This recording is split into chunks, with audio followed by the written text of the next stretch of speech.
Shalom Elohim Bapak Ibu. Puji Tuhan, hari ini kita berbicara kembali. Dan minggu lalu kita sudah mendengarkan bagaimana kita harus berjuang memasuki pintu yang sesak itu.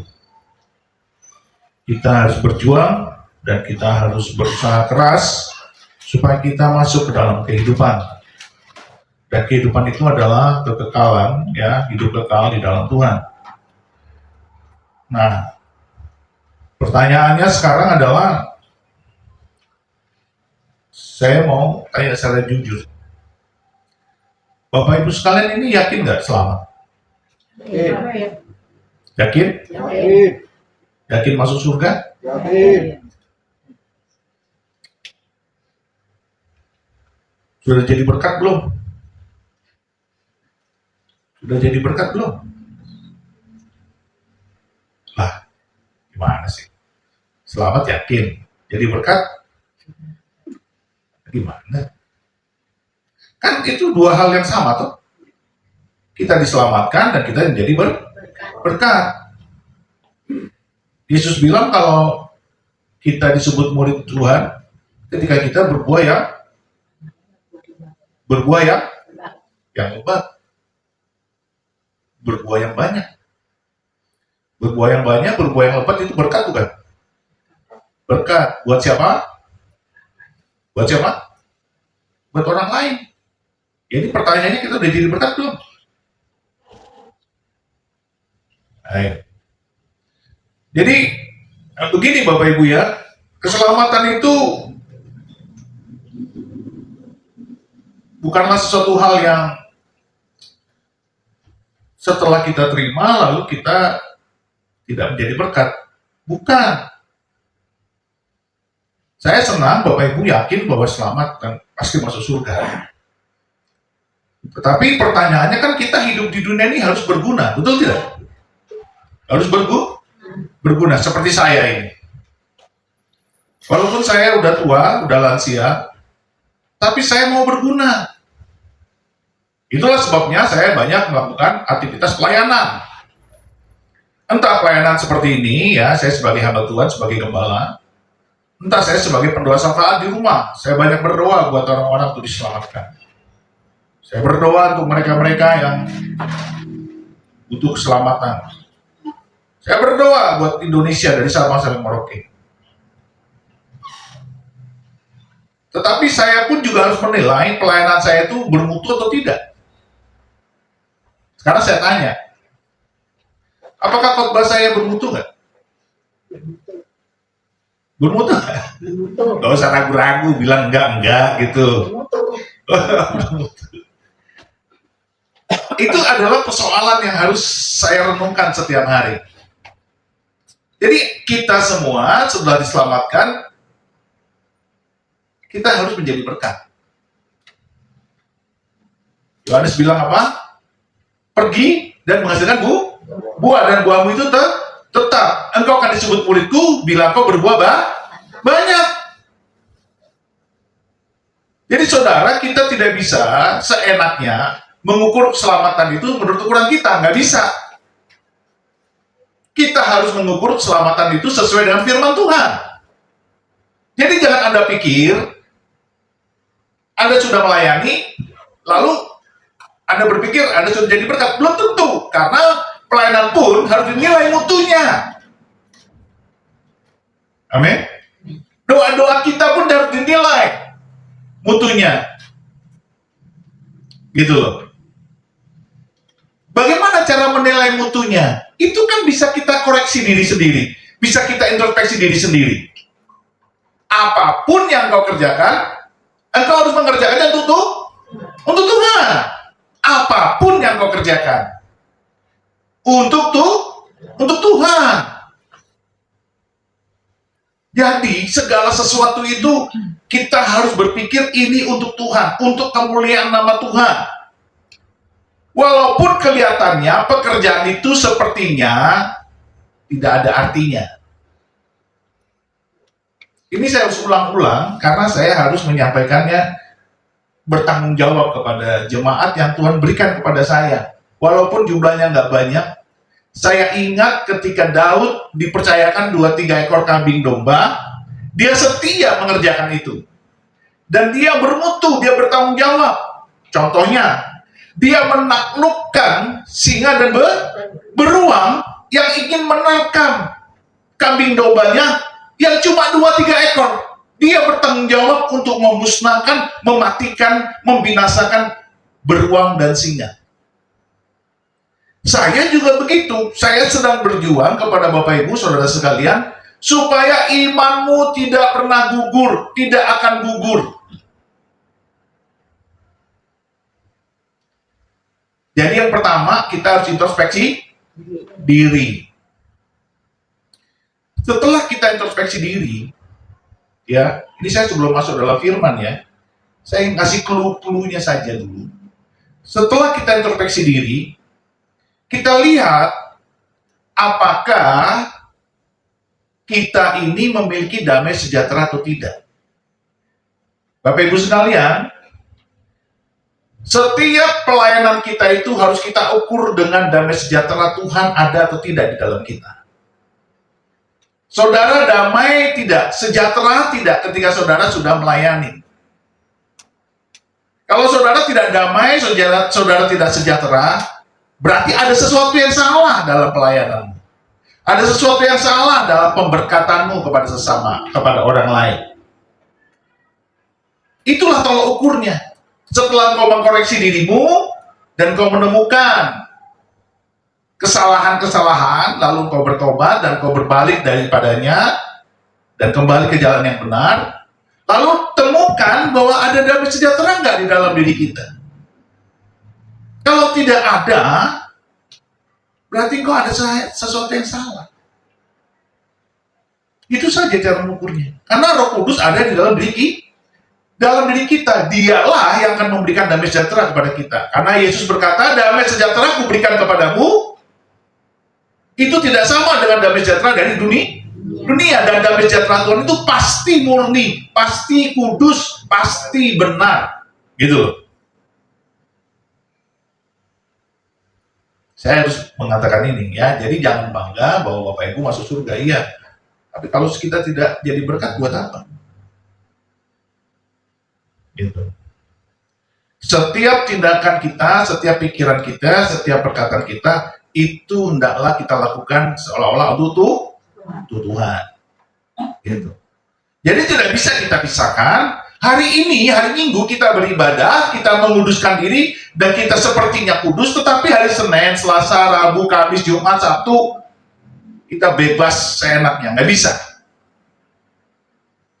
Kuduskanlah dirimu seperti yang Tuhan mau. Nah, mari kita lihat ya ayat firman Tuhan ya. Coba kita buka Yohanes 10. Saya kasih dulu ayat yang membahagiakan Bapak Ibu dan saudara sekalian. Sehingga wow, keren nih. Aku paten ya, pasti selamat ya. Mari kita lihat Yohanes 10 ayat 28. Demikianlah firman Tuhan. Dan aku memberikan hidup yang kekal kepada mereka, dan mereka pasti tidak akan binasa sampai selama-lamanya. Dan seorang pun tidak akan merebut mereka dari tanganku. Puji Tuhan. Amin. Tidak ada seorang pun yang akan merebut kita dari tangan Tuhan. Amin. Sekali selamat pasti selamat. Benar gak itu? Kalau kita hanya membaca ayat 28, kita akan berkata, sekali selamat, tetap selamat. Jadi kita tidak perlu lagi berjuang memasuki pintu yang sesak itu. Tidak usah berjuang. Ya, yang Lukas bilang minggu lalu. Tidak usah berjuang melalui pintu yang sesak itu. Karena dikatakan di sini, aku memberikan hidup yang kekal kepada mereka, dan mereka pasti tidak akan binasa. Amin. Amin. Waduh, senang kita. Sampai selama-lamanya. Dan seorang pun tidak akan merebut mereka dari tanganku. Tidak ada yang bisa merebut kita dari tangan Tuhan Yesus. Wah, kita bangga ini. Tetapi saya mau katakan Bapak Ibu, kalau kita baca kitab haruslah utuh. Mari kita lihat ayat yang ke-27. Nah ini.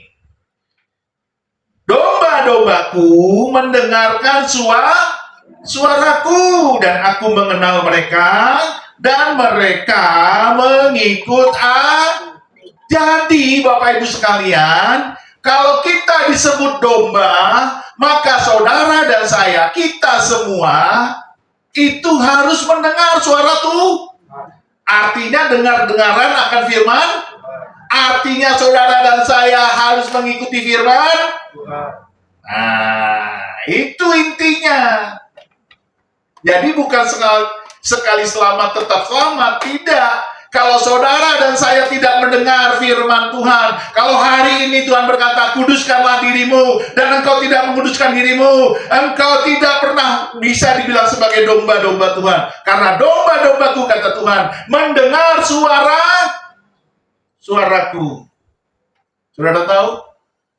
Kenapa Simon Petrus yang pertama dipanggil sebagai murid Tuhan? Kenapa Simon Petrus? Kenapa yang enggak lain? Kenapa sama namanya Simon? Karena Simon itu akar katanya sema. Sema itu artinya dengar. Mendengar. Jadi dikatakan di sini, domba-dombaku mendengarkan suaraku, artinya sema, kita harus mendengar suara Tuhan. Siapa yang kita dengar hari-hari ini suaranya? Alkitabkah? Firman Tuhankah? Sabda Yesuskah? Atau yang lain? Dengar suara politik, dengar suara YouTube, dengar suara TikTok, dengar suara musik. Siapa yang kita dengar? Kita nurut, ya. Mendengar itu artinya memahami dan menurutinya. Shema Israel, Adonai Elohim, itu artinya Tuhan sedang memanggil semua umat manusia melalui Simon Petrus. Simon Petrus dipanggil pertama kali itu sebagai soko guru murid. Simon, Sema, dari situlah maka dia terus menyuarakan suara Tuhan. Karena dia mendengar. Jangan main HP ya. Dia mendengar. Jadi sekarang kita ini sedang dituntut oleh Tuhan. Apakah kita mendengar suara Tuhan? Dan dikatakan lagi yang kedua. Dan aku mengenal mereka. Ingat gak? Di Matius 7. Kita lihat yuk, Matius 7 ya. Saya senang ini. Kan ada nih gereja tuh cuma bilang, siapa di sini yang selamat? Mau angkat tangan semua jemaatnya kan? Puji Tuhan ya. Pendetanya senang nih, jemaatnya semua angkat tangan. Tetapi perhatikan, keselamatan itu memang gratis. Amin. Semua karena anugerah kasih karunia. Tetapi menjalani keselamatan itu haruslah berjuang. Jadi jangan bangga dulu. Sekali selamat tetap selamat itu enggak benar. Enggak ada. Memang Yesus bilang mereka tidak akan binasa. Seorang pun tidak akan merebut mereka dari tanganku. Betul, tetapi lihat ayat yang ke-27. Domba-dombaku mendengar suaraku. Artinya kita dengar-dengaran, nurut, dan melakukan kehendak Dia. Betul tidak? Jadi jangan main-main. Makanya saya tanya tadi, sudah jadi berkat belum? Pada diam. Selamat, yakin selamat. Udah jadi berkat belum? Kita lihat ya, Matius 7 ya. Ayat 23. Demikianlah firman Tuhan. Pada waktu itulah aku akan berterus terang kepada mereka dan berkata, "Aku tidak pernah mengenal kamu. Enyalah daripadaku kamu sekalian pembuat kejahatan." Lihat, Yesus bilang kepada mereka yang bukan domba-dombanya, dia tidak mengenal mereka. Tetapi tadi Yesus bilang di pasal Yohanes 10, "Aku mengenal domba-dombaku."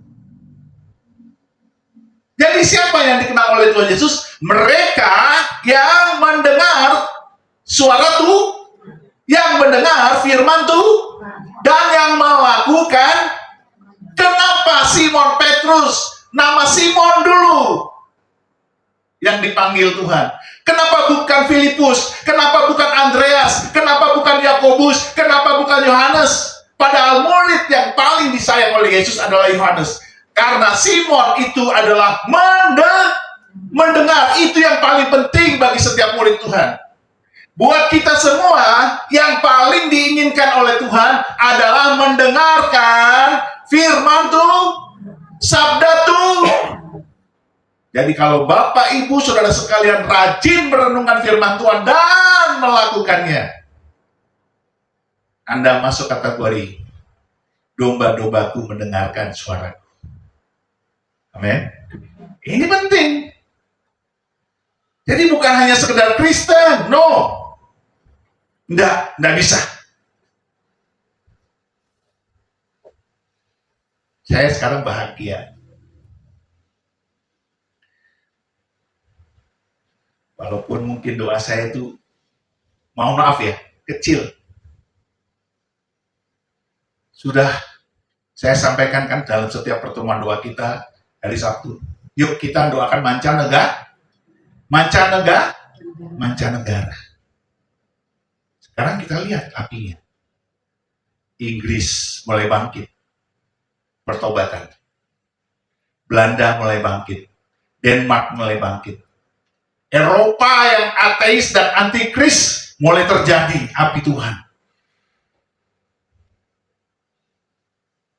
Ada banyak anak-anak Tuhan, hamba-hamba Tuhan di seluruh dunia seperti kita berdoa buat mancanegara.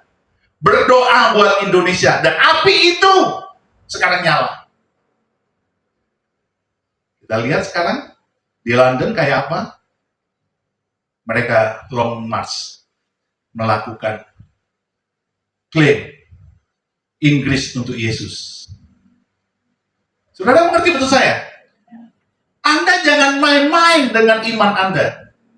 Kalau memang Anda mau jadi berkat, kalau kita memang mau jadi berkat, sekecil apapun pekerjaanmu, itu nanti akan menjadi seperti bola salju. Dia akan menggelinding dari atas puncak gunung es, dan akhirnya membesar, dan akhirnya membawa longsor salju sampai ke bawah. Artinya Tuhan memperhitungkan setiap perjuangan doamu.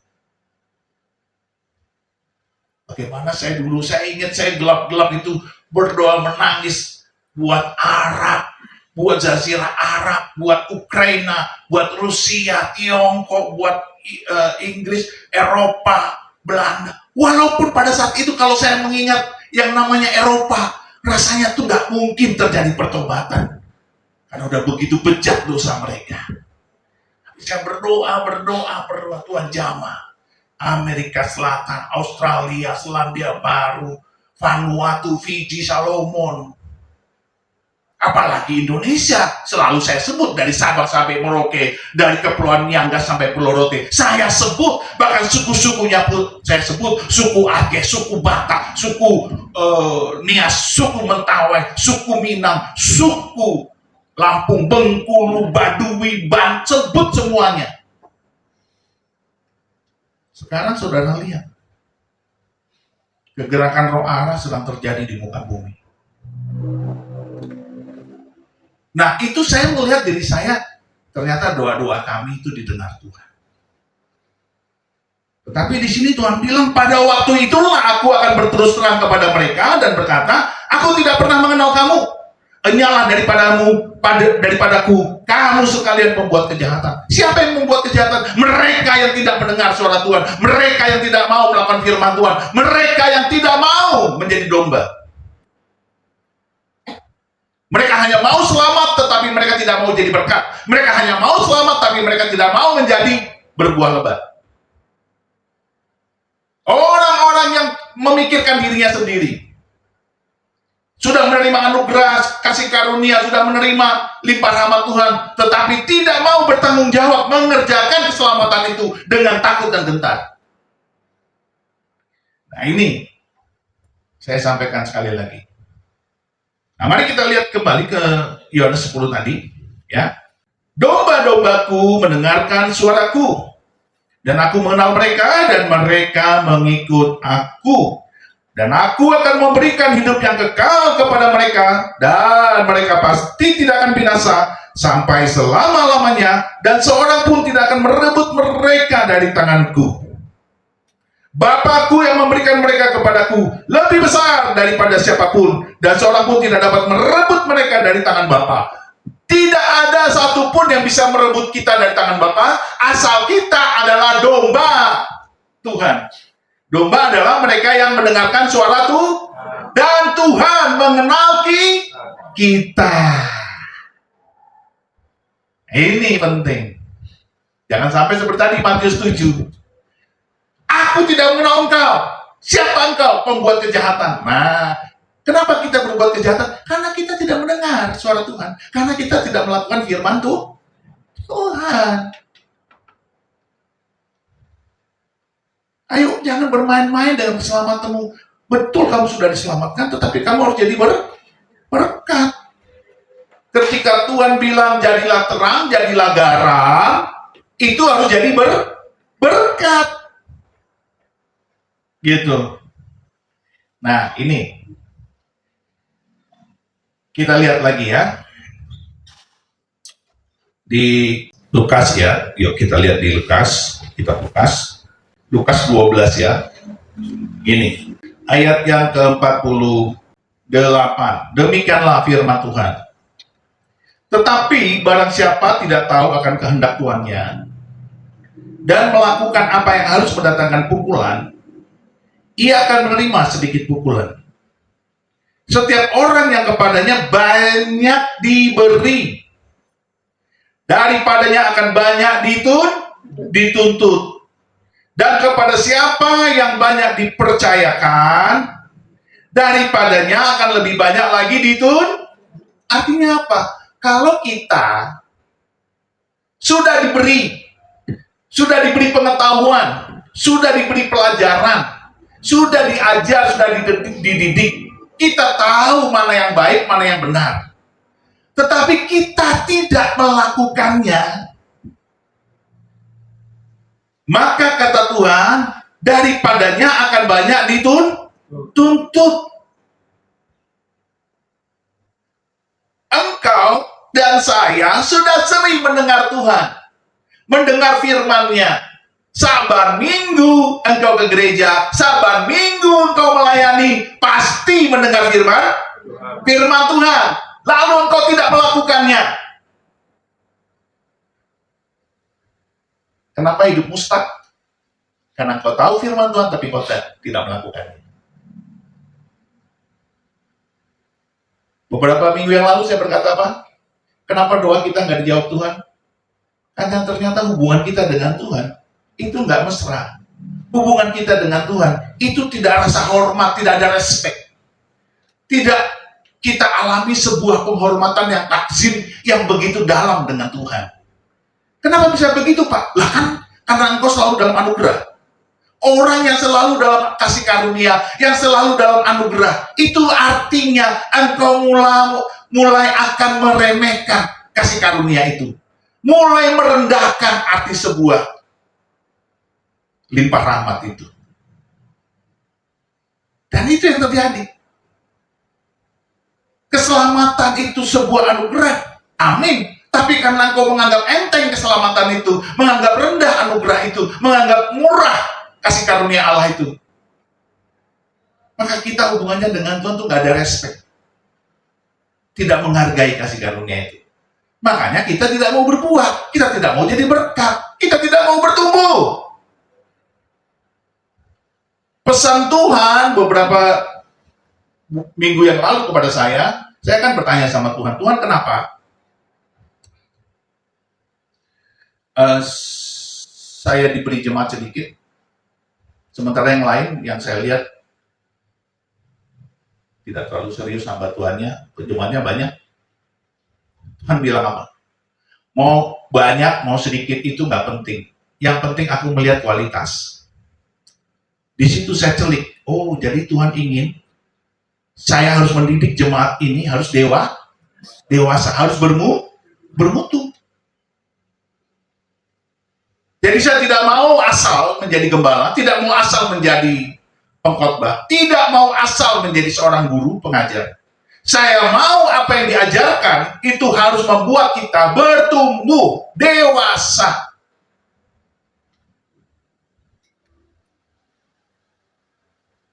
Maka Tuhan bilang di sini, setiap orang yang kepadanya banyak diberi, daripadanya akan banyak dituntut, dan kepada siapa yang banyak dipercayakan, daripadanya akan lebih banyak lagi dituntut.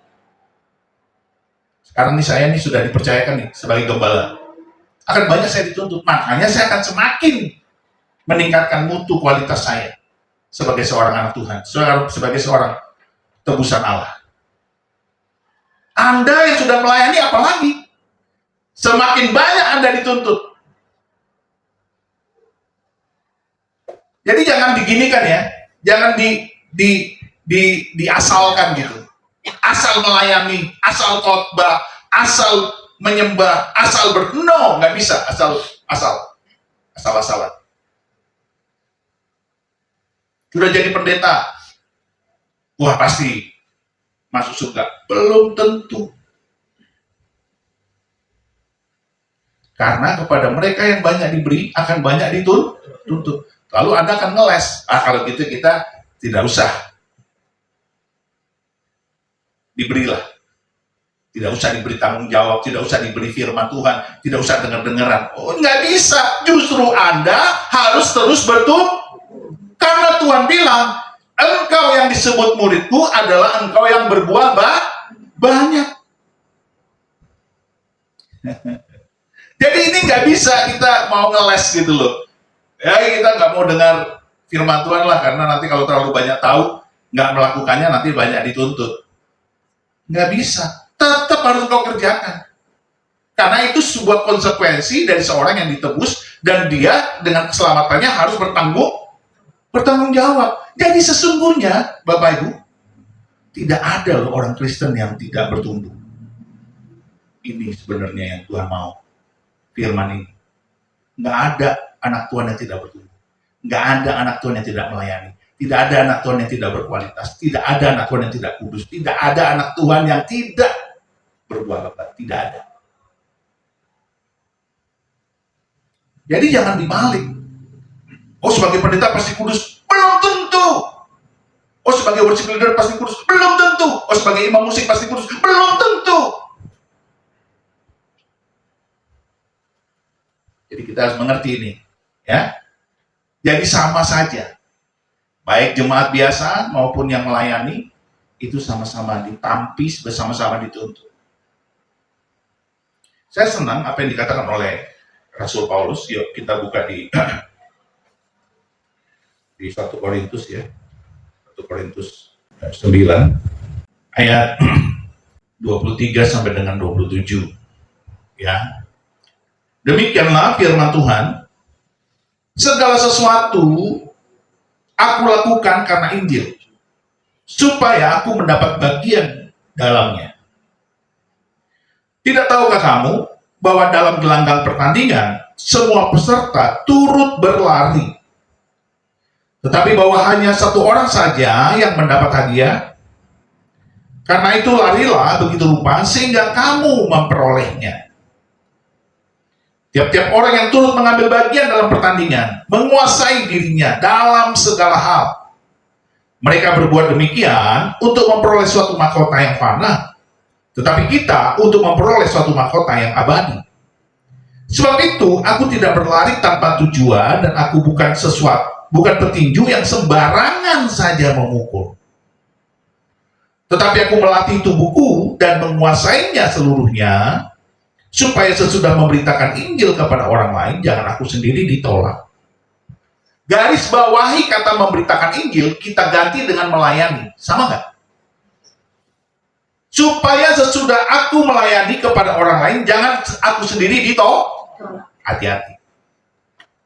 Ini penting. Ya, saya tidak mau menakuti Bapak Ibu Saudara sekalian, tapi saya ingin selama kita masih hidup, masih ada waktu, masih bernafas, masih sehat untuk berpikir waras, maka saudara dan saya harus berbenah diri.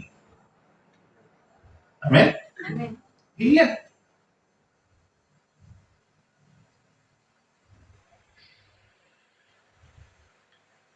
Tidak tahukah kamu bahwa dalam gelanggang pertandingan semua peserta turut berlari?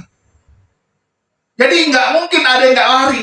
Jadi kalau kita sudah diselamatkan, kita harus mengerjakan keselamatan itu dengan takut dan gentar. Nggak mungkin keselamatan yang sudah kita terima itu, lalu kita diam saja. Kita tidak ikut berlari, kita tidak turut bergerak, kita tidak turut melayani, kita tidak turut menjadi berkat. Nggak mungkin.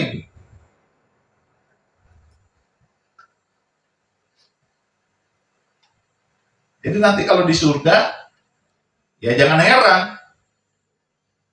Mungkin dia adik rohanimu, tahu posisinya lebih bagus di surga. Mungkin orang yang masih muda tahu dia waktu di surga lebih hebat posisinya. Kita nggak tahu. Makanya kita harus mengerti betul. Semakin banyak dituntut, semakin banyak diberi, semakin banyak dituntut. Itu artinya apa? Engkau dipercaya Tuhan. Benar nggak? Kalau kita banyak diberi, berarti kita dipercaya Tuhan nggak? Betul nggak? Nah, waktu kita dipercaya Tuhan, kita harus banyak mengerjakan tanggung jawab itu dengan baik dan benar. Susah nggak? Susah kalau menurut pikiranmu sendiri. Tapi kalau menurut tuntunan Roh Kudus bisa? Oh, sangat bisa. Sangat bisa. Hari ini apakah kau gelisah dengan keselamatanmu? Sekali lagi saya tanya. Pasti selamat nggak? Kok nggak sekeras yang pertama tadi? Pasti selamat nggak? Sudah jadi berkat belum? Dari mana kau tahu dari sudah jadi berkat?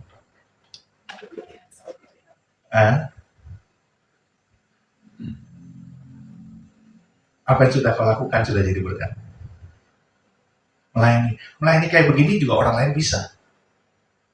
Melayani kayak gini juga orang lain bisa. Kan khotbah kayak gini ada banyak orang kayak motivator sekarang. Benar nggak? Kayak orang para politisi banyak ngomong juga, tapi nggak melakukannya. Kan gitu kan? Ini berat. Gitu.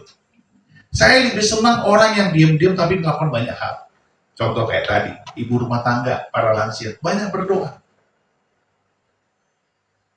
Saya senang seperti itu. Ada encim-encim udah tua, dia liatin tuh Alkitabnya. Dia banyak baca Alkitab. Sudah tua, udah 80, tapi belum pikul. Itu keren. Kenapa? Karena dia terus sibuk dengan firman Tuhan. Dia nggak sibuk dengan lain. Dia sibuk dengan firman Tuhan, dia sibuk dengan berdoa. Karena dunia ini butuh keselamatan. Bukan butuh omon-omon. Bukan butuh kritik. Bukan butuh kecaman. Tapi butuh damai sejahtera yang dimunculkan, dilahirkan oleh anak-anak Tuhan yang banyak bekerja dengan berdoa dan menyembah.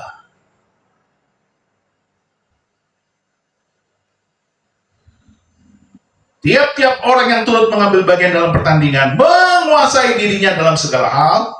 Mereka berbuat demikian untuk memperoleh satu mahkota yang fana, tetapi kita untuk memperoleh satu mahkota yang abadi. Jadi kita dapat mahkota nggak? Dapat mahkota nggak? Sudah dapat belum? Kira-kira?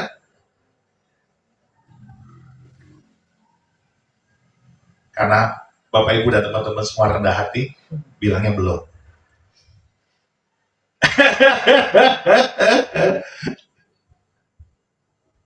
Makanya kita harus menjadi pribadi yang pede di hadapan Tuhan.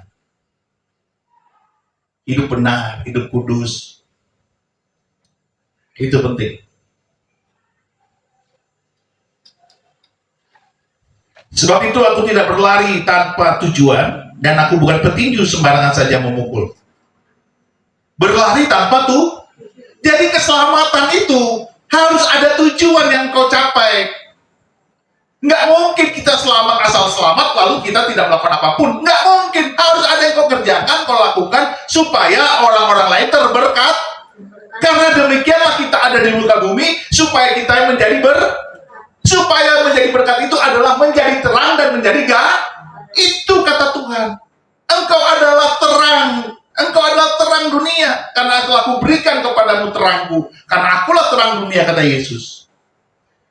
Jadi tidak mungkin pelita itu diletakkan di bawah gantang, disembunyikan, nggak mungkin ditutupi, nggak mungkin, dia harus dibuka supaya menerangi semua kegelapan ini. Artinya kita menjadi berkat.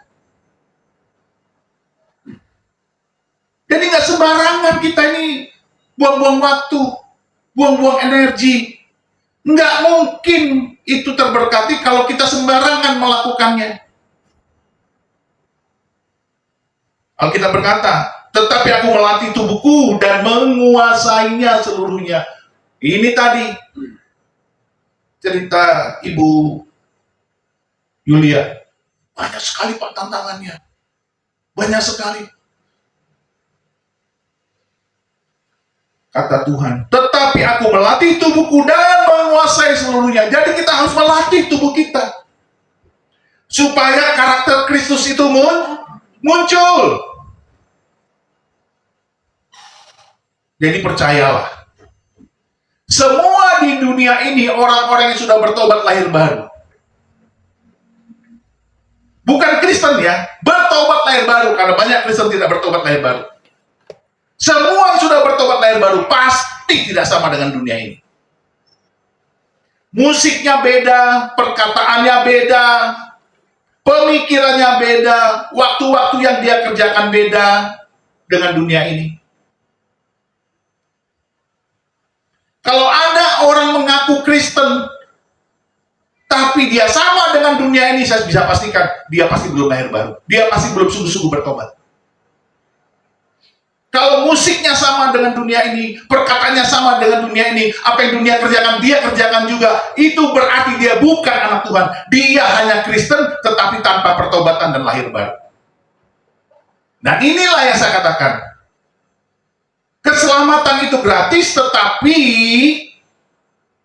masuk ke pintu yang sesak itu haruslah berjuang. Karena lebarlah jalan menuju kebinasaan. Karena sempitlah jalan menuju kepada Nah, kita masuk ke pintu yang sesak itu karena disitulah kehidupan kita dapatkan. Kalau kita mau, itu akan dituntun oleh Roh Kudus. Sekali engkau mau, terus-terusan engkau mau, maka Roh Kudus akan betah dalam hidupmu. Dia akan memimpin, menuntun, dan membawa engkau ke sana. Tapi kalau kita naik turun seperti yoyo, kadang mau, kadang enggak, kadang mau, kadang enggak. Ini orang benar-benar udah selamat atau belum sih?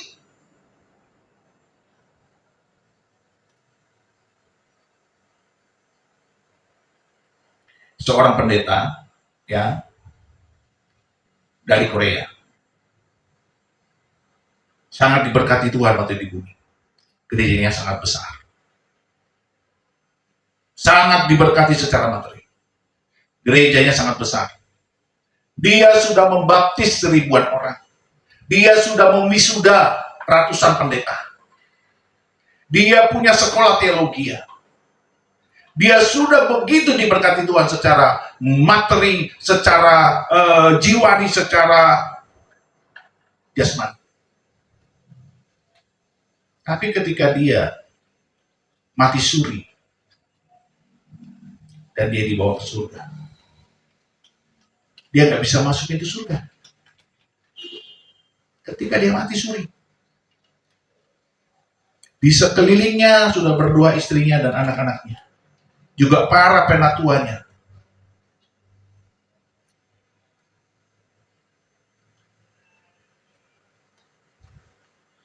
Tuhan melihatkan kepada dia, kenapa dia tidak masuk ke dalam pintu surga itu. Kenapa dia terhenti di pintu surga itu? Dia pendeta Korea. Karena Tuhan bilang, engkau sudah menerima apa yang kau patut terima di muka bumi. Kekayaan, kemewahan, hormat, pujian, hidup enak, nyaman, penuh dengan berkat materi. Bayangkan, dia punya mobil sport, dia punya motor gede, dia punya rumah mewah. Dan hari ini, itu cerita sudah puluhan tahun yang lalu saya baca dari internet. Pendetanya saya lupa namanya, tapi pendeta Korea. Tetapi hari ini masih banyak pendeta kayak begitu. Punya jet pribadi, punya rumah mewah, punya ini itu tuh. Padahal pendeta Korea ini tidak bisa masuk pintu surga. Dia nangis meraung-raung di situ. Pendeta loh. Tuhan bilang, kalau ada seminar-seminar dunia, dia duluan yang dapat tempat di depan. Pendeta kembali. Dan selalu yang di depan itu pendeta-pendeta besar. Besar karena apa? Karena jemaatnya banyak. Jadi jemaat banyak, itu duduknya di depan. Karena pendeta berjemaat banyak, itu pasti marah kalau dudukin di belakang. Kelihatan sombongnya bukan? Bukan. Kok dia? Kelihatan sombongnya bukan? Nah, gitu dong. Jadi saya ngomongnya nggak salah. Masa jemaat Tuhan di sini setuju dengan duduknya di belakang? Enggak dong. Pasti marah, makanya duduknya di depan. Tuhan bilang begitu. Engkau dapat tempat terhormat di depan. Engkau dipuji, engkau dihormati. Kalau makan, prasmanan, dia harus duluan. Saya ingat sekali cerita ini. Dia punya motor gede banyak. Jadi waktu saya pelayanan di Palembang, kalau saya habis khotbah, lalu sama tuan rumah saya disuruh duluan makan. Ayo Pak Pendeta, Pak Anjar ayo duluan. Kalau Bapak belum duluan, nanti yang lain nggak akan berani makan duluan. Nggak enak sama Bapak. Oh nggak apa-apa, makan aja, saya bilang. Makan aja. Nggak enak Pak, Bapak aja. Sampai kayak begitu. Akhirnya terpaksa lah saya dulu, karena saya sedang ngobrol dengan banyak orang, nanya-nanya soal firman Tuhan, tentang sharing dan kehidupannya. Tapi nggak ada yang berani makan, karena nunggu saya selesai. Saya bilang, kok pada nggak makan? Nunggu Bapak. Loh kenapa? Makan aja, saya bilang. Saudara ngerti maksud saya? Untung Tuhan beri kesempatan kepada pendeta ini. Dia hanya diberi mati suri, bukan mati kekal. Akhirnya dia bangkit, dan waktu dia bangkit, dia melihat istrinya meraung-raung sama Tuhan, minta dia dihidupkan kembali. Meraung-raung, dia dengar itu istrinya sedang meraung-raung, minta Tuhan bangkitkan dia, menangis, meraung-raung. Jadi, salah nggak sih kekayaan itu? Salah kalau Anda salah menggunakannya. Saya mau tanya, untuk apa kamu punya jet pribadi? Coba, kalau kamu orang kaya, buat apa punya jet pribadi? Karena orang semakin kaya, semakin tidak bisa merasakan penderitaan rakyat kecil. Orang yang nggak bisa makan, orang yang 3 hari harus menahan lapar untuk dapat makan. Orang yang makan mengais-ngais dari tempat sampah. Tidak bisa orang kaya merasakan itu. Walaupun dulu dia dari orang miskin. Karena semakin lama dia akan mau melupakan semua kemiskinannya. Karena saya tahu betul soal ini. Karena saya banyak melihat orang kaya itu sombong. Makanya ketika Tuhan memberikan perumpamaan Lazarus dan orang kaya dalam kematiannya, Yesus bilang, ada banyak kitab para nabi. Biarlah kitab para nabi itu akan mengajarkan saudara-saudaramu. Orang kaya itu nggak mau, dia mau. Dia menyuruh Abraham untuk mengirim, Bapak Abraham untuk mengirim si orang miskin itu. Mengingatkan saudara-saudaranya. Yesus bilang, itu saudara-saudaramu tidak akan percaya. Bahkan orang yang mati dari bangkit pun dia tidak akan percaya. Siapa yang bangkit dari mati? Yes. Ada banyak orang di muka bumi ini kayaknya super kaya. Yang tidak saya mengerti kenapa, untuk apa dia sekaya itu. Makanya kalau pendeta kaya, saya mikir, untuk apa kamu kaya? Ini ya, saya buka ya. Untuk apa orang super kaya jadi anggota dewan?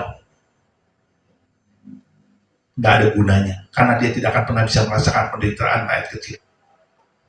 Makanya saya bertanya-tanya, untuk apa orang-orang kaya sekarang berlomba-lomba jadi anggota dewan? Ternyata untuk mempertahankan kekayaannya supaya tetap kaya. Itulah jahatnya dunia. Kalau ada orang Kristen seperti itu, saya jamin dia pasti sulit akan masuk surga. Karena kekayaan ini akan membuat kita lupa daratan. Ada banyak orang yang dulu miskin, sangat miskin, lalu menjadi kaya. Dia ingin melupakan kemiskinannya. Dia tidak mau lagi mengingat kemiskinannya. Betul tidak? Iya. Jadi boleh nggak kau kaya? Boleh, tapi kalau kau lupa kepada orang-orang miskin, baiknya kau jangan kaya. Karena kau akan berbuat dosa. Karena kalau kita lupa kepada orang miskin, kita sama saja, nggak ada gunanya menjadi kaya.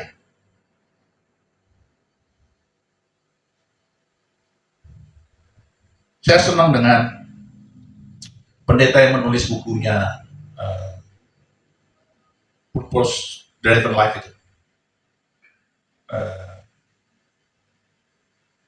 Jack Warren ya. Kenapa saya senang? Sudah tahu Pak? Dia membalik persembahan persepuluhannya. Bukan 10% yang dia serahkan kepada Tuhan, karena dia kaya sekali, diberkati Tuhan. Bukan 10% yang diberikan ke Tuhan. Dia balik 10% buat dia, 90% buat Tuhan. Nah, itu benar. Dan dia kalau khotbah, nggak penting jas, dia bajunya sederhana pakainya. Karena dia telah menemukan tujuan hidupnya. Jadi ini buat anak-anak muda juga kau pikirkan nih. Untuk apa tujuan hidupmu menjadi kaya kalau kau melupakan orang-orang miskin?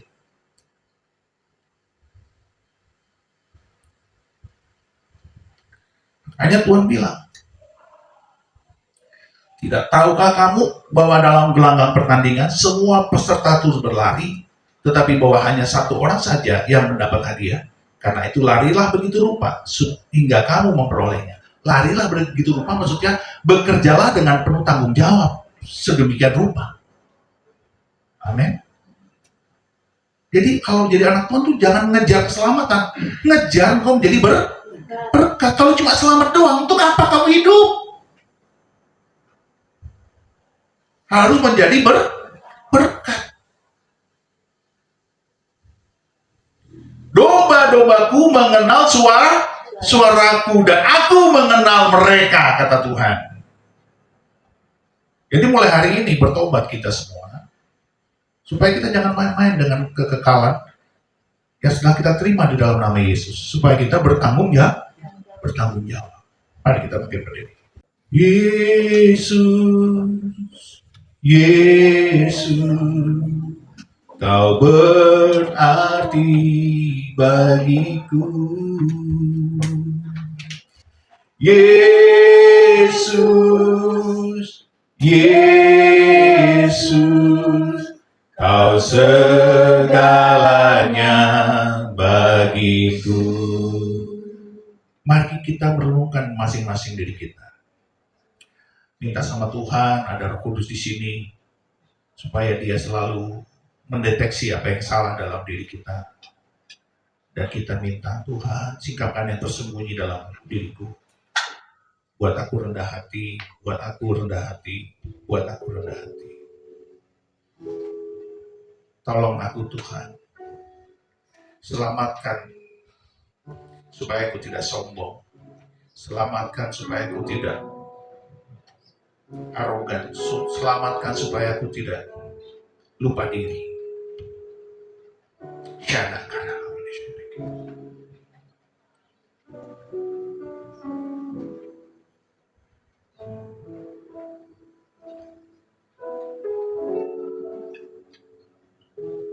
Tuhan Yesus, tolong kami semua. Tolong kami semua. Berikan kami kekuatan yang baru, supaya kami mengenali pekerjaan Roh Kudus di dalam hidup kami. Biarlah damai sejahtera-Mu melingkupi kami semua, supaya kami berjalan dalam kebenaran firman. Tuhan, kami mau bertumbuh dan dewasa di dalam Engkau. Kami mau bertanggung jawab dengan keselamatan kami. Kami mau Tuhan bertanggung jawab dengan semua yang Tuhan berikan kepada kami. Karena kami yakin dan percaya, semakin kami banyak diberi, semakin kami banyak dituntut. Hari ini kami banyak diberi firman Tuhan. Setiap minggu kami pasti mendengarkan firman Tuhan. Tuhan pasti menuntut kami lebih banyak. Tuhan, tolong kami mengerjakan semua yang Kau tuntut itu. Dengan rela hati kami mengerjakannya karena kami mengasihi-Mu, menghormati-Mu. Kami mengasihi-Mu dan menghormati-Mu, Tuhan. Bukan karena kami takut kepadamu akan hukuman demi hukuman, tetapi karena kami mengasihi-Mu, Tuhan. Ampunilah kami ya Bapa, ya Allah kami. Udah malah deshika dalam nama shika. Udah lah, bola. Siapa bola.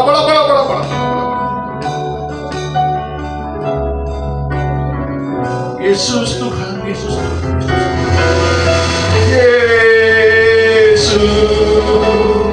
Yesus, Kau segalanya.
Angkatlah tanganmu dan saya akan berdoa. Di dalam nama Tuhan Yesus, turunlah kiranya damai sejahtera Allah atas hidupmu. Damai sejahtera yang membuat engkau tenang dan damai. Damai sejahtera dari Tuhan Yesus melimpahimu sekarang dan sampai selama-lamanya. Di dalam nama Yesus, engkau kuat, engkau perkasa di muka bumi. Kuasa Allah bekerja dalam hidupmu. Oleh karena engkau mengikuti firman Tuhan, melakukannya, bukan hanya mendengar, tapi melakukannya. Terjadilah di dalam nama Yesus. Di dalam nama Yesus. Di dalam nama Yesus. Terjadilah di dalam nama Yesus.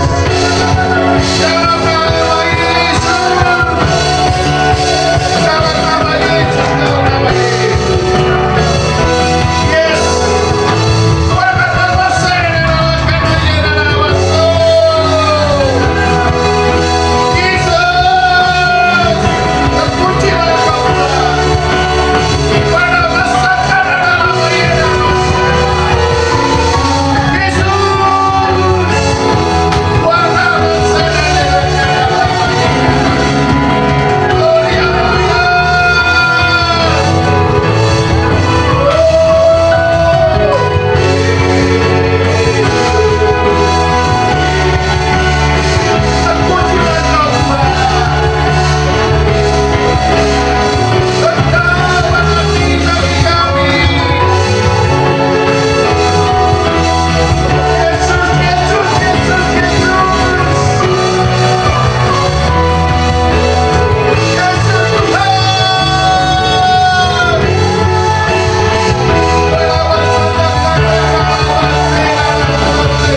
Yesus, Yesus, kenal dan nanya dalam air bersyukur. Pujilah Kau Tuhan.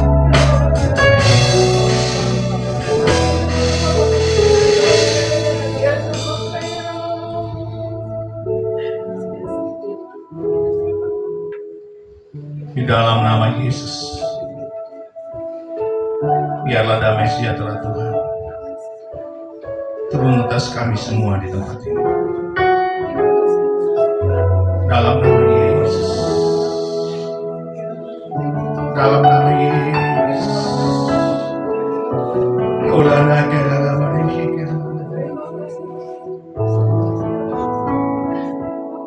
Bapa, kami bersyukur kepadamu.